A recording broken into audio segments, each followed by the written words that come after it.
Good morning, MHS. It's Friday, and welcome to the May 19th edition of The Pulse. I'm Jenna Kelly. And I'm Evan Blaszek. Thank you so much for joining us. This week on The Pulse, find out what makes our 2016-2017 Teacher of the Year so special to the MHS community. Later, we'll check in with Rainielle and Lauren as they give MHS students the tips they need in order to survive high school. And don't miss a recap of Monday's Pinkout game against East Catholic, where teams stepped up to the plate against cancer. All this and much more coming up on this edition of The Pulse.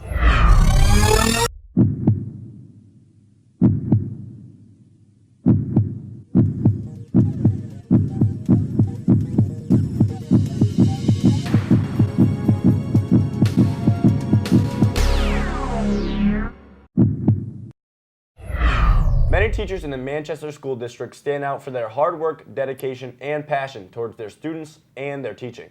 However, Miss Rader stood out to the MHS community the most. I sat down with Miss Rader and found out why she loves stepping into the classroom every day. What do you think of when you think teacher? Homework? Desks? School? Or an inspiration to students? To the Manchester community, Miss Rader is that inspiration. Her admiration and passion has been apparent as she has been selected to be the 2017-18 Teacher of the Year. She has taught a variety of classes ranging from biology to chemistry to forensics. Her love for science helps kids to see how chemistry, which is a dry, boring subject for most people, how it relates to them. Where would you use it? Why should you know about it?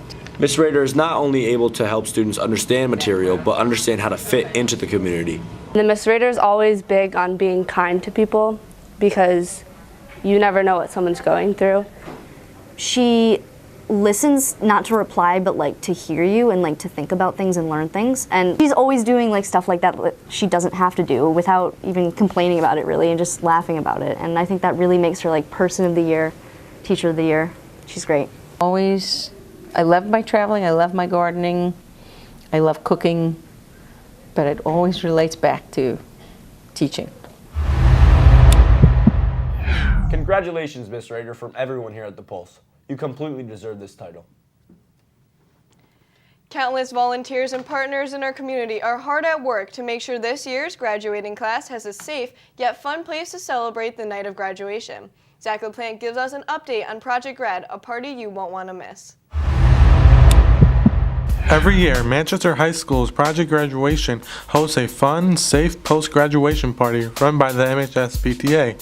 Students can expect an exciting party atmosphere with a DJ, entertainment, and plenty of great food. And for one lucky senior, a chance to win a car. It's donated by Honda, Manchester Honda, and this year I think it's a 2013 Honda Fit. Kelly Asback, a publicist, and Kathy Weeks, an entertainment coordinator, both from Project Graduation, have been a part of the planning process for the party. It's a year-long process too. It's not just something you show up one time. It's actually you continue all year long to support it, and then you get to go to the party. One of the fundraisers planned by the committee is you can get flocked like we have here. That's when you flock a senior to wish them good luck and to let everybody around know that they're graduating. It's a $25 donation, and then you kind of pay that forward. So if you get flocked, pay it forward to another friend and share in the fun and let everybody know. The committee also feels it is important to keep the party safe as possible, but also let the students have a great time as well. From The Pulse, this has been Zach LaPlante reporting. I can't believe we're graduating in less than a month. The last 4 years here have really flown by. Graduation is going to be so fun, and I can't wait to see everyone at Project Grad. Definitely. And Project Graduation will be held June 15th from 10 p.m. to 4 a.m. at MCC following the MHS graduation ceremony at the CT Convention Center. We will return after this quick message. Inviting us to the best 4 years of our lives! I went to a party, Mom. I remembered what you said. You told me not to drink, Mom. So I drank soda instead. I felt really proud inside, the way you said I would. And I didn't drink and drive, Mom, even though the others said I should. I know I did the right thing, and I know you're always right. Now the party is finally ending, Mom, as everyone is driving out of sight. As I got into my car, Mom, I knew I'd get home in one piece. Because of the way you raised me, so responsible and so sweet. I started to drive away, Mom, but as I pulled out into the road, the other car didn't see me, and it hit me like a load. I'm lying here dying, Mom. I wish you'd get here soon. How could this happen to me, Mom? My life just burst like a balloon. I just wanted to tell you, Mom, I swear I didn't drink.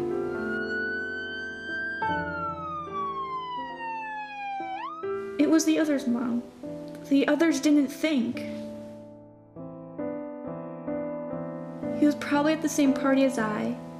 The only difference is he drank. And I will die. Hang on. The medics are en route. Why do people drink, Mom? It can ruin your whole life.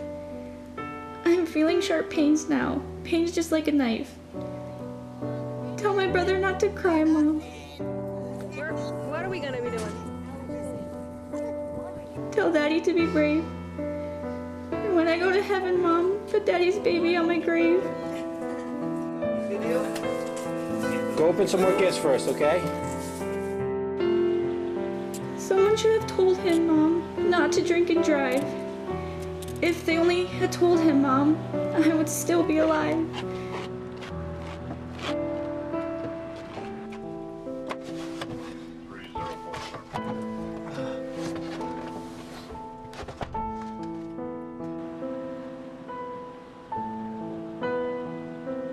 My breath is getting shorter, Mom. I'm becoming very scared. Please don't cry for me, Mom. When I needed you, you were always there.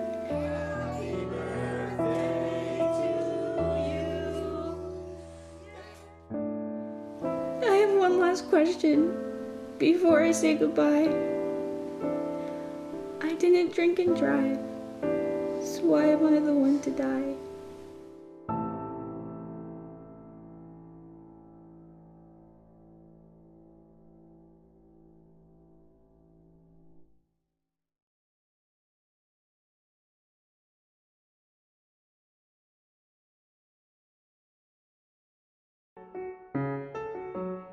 One million people die from malaria each year. Malaria is most commonly seen in Africa, but most people can't afford to treat the disease if they come in contact with it. But there is a simple way to prevent malaria: bed nets. Bed nets are nets that cover the skin when sleeping to prevent mosquito bites, therefore reducing the rate of malaria. If you wish to help, on Friday, June 2nd in the MHS cafeteria will be movie night. The movie that will be shown is Big Hero 6. To purchase tickets, see Mr. Joshi or students involved. It costs $3 and all proceeds will go directly to buy nets. It's been a long 12 months for patrons of Charter Oak Park. However, the park is nearly ready to reopen. For the past year, the town has invested in new restrooms, reconstructed basketball and tennis courts, improved parking, and a new 21st century playground. But the most unique feature of the park by far is the new Rotary Music Garden. Alexa Oquendo traveled downtown to investigate. Front loaders and construction workers have been hard at work rebuilding Charter Oak Park for the past year. Reconstruction includes a new parking lot, playground, and the newest addition to Charter Oak, a music garden. In just a few months, the park will have its grand opening. Mark Serpusco has been working on the park since the beginning and has seen substantial changes. I've taken a lot of progress photos, and it's interesting because when you look at the above map, it's got the old picture, but we've got the new layout, so you can see that all of the playground area, the new playground used to be the parking lot. The new parking lot used to be the old playground, so it's kind of neat to see how things have changed. The Rotary Music Garden contains 9 full-size percussion instruments that are all tuned to the same harmonic scale. This is a brand new aspect to the park that will inspire children to pursue their musical talents and to encourage them to play outside, which is the goal of all of the renovations. The idea was, if your mom or dad or brother was here for a softball game, the family could come and have like a central area so that they could, different age groups could play. The playground being built at Charter Oak is similar to the one featured here, but the music garden is going to be more innovative and futuristic. From The Pulse, this has been Vanessa Langer reporting. The town plans to reopen the park on July 26th with a public ceremony commemorating the park's renovation. This renovation would not have been possible without the fundraising and help from the Manchester Rotary organization. As teenagers, we all go through certain obstacles, but fear not. Lauren Diana and Rainiel Fuentes are back at it again to give you their best advice. What's up, MHS? I'm Rainiel Fuentes. Did I press play? Can you check? Yeah. What's up, MHS? I'm Rainiel Fuentes, if you didn't already know. My name's Lauren Diana, and on this episode, we're bringing you your need-to-know advice. On this episode of Deep Talks.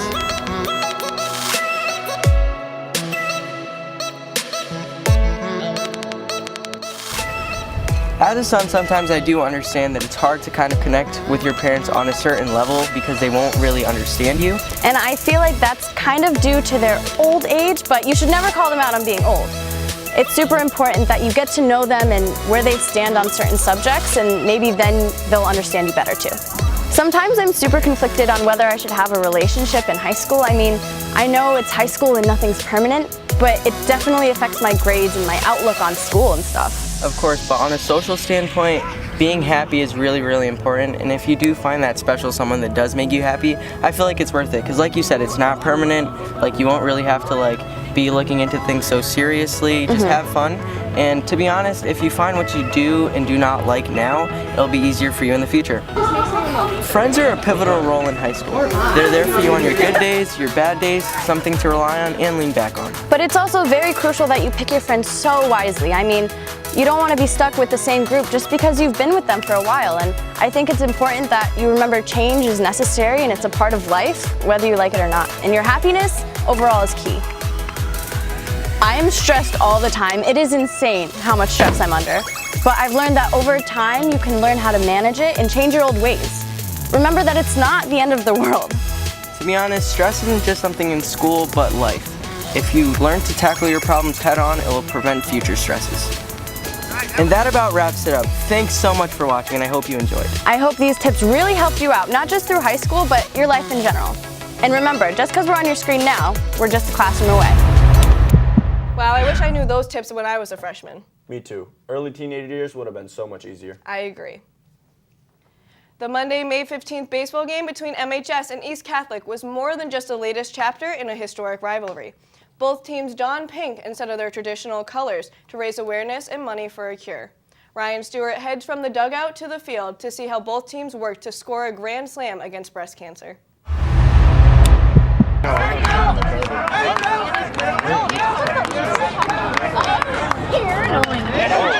my God.